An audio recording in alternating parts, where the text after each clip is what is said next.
आपण पाहत आहात तेज तुफान न्यूज, न्यायिक व निर्भीड बातम्यांचे सर्वांचे आवडते नेटवर्क। पुणे जिल्ह्यातून आत्ताची सर्वात मोठी ब्रेकिंग न्यूज आहे।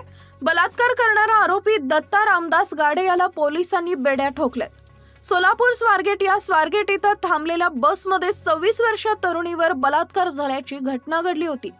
आरोपी पोलिसांना गुंगारा देत होता। तो शिरूर तालुक्यातील गुनाट या गावी शेतात लपलेला होता। त्याला 150 पोलीस लोकांचे पथक शोधत होते। ड्रोन व श्वानचा वापर त्याला शोधण्यासाठी सुरू होता।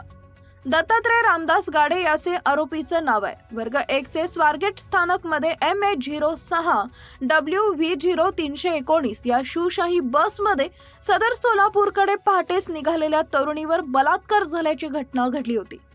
सदर तरुणीला सोलापूर इथं जायचं होतं म्हणून ती 5:30 वाजता स्वारगेट बस स्थानकावर आली होती। सीसीटीव्हीच्या आधारे सदर आरोपी हा त्या मुलीचा पाठलाग स्थानकावर करत होता। नंतर तो तिला घेऊन गोड बोलून शिवशाही बसमध्ये गेला होता। दत्तात्रय गाडे असं या आरोपीचं नाव आहे। मी 10 वर्ष बसमध्ये नोकरीला आहे असं आरोपीनं त्या तरुणीला सांगितलं। आरोपीच्या भावाला पोलिसांनी ताब्यात घेतले होते जेणेकरून आरोपी लवकर सापडला पाहिजे।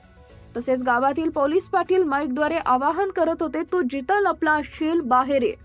सदर घटनेचा निषेध स्वतः सरकारमधील आमदार संजय शिरसाट यांनी केलाय।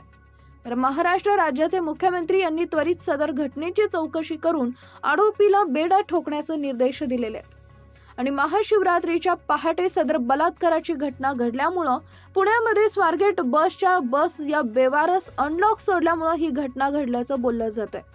सुरक्षा व्यवस्था कुचकामी ठरत आहे असं स्वारगेट स्थानक मध्ये गेल्यावर कळतंय। काल सामाजिक कार्यकर्त्या तृप्ती देसाई यांनी गृहराज्यमंत्री योगेश कदम यांच्या गाडीला सामोरे गेल्या होत्या व आंदोलन केलं होतं।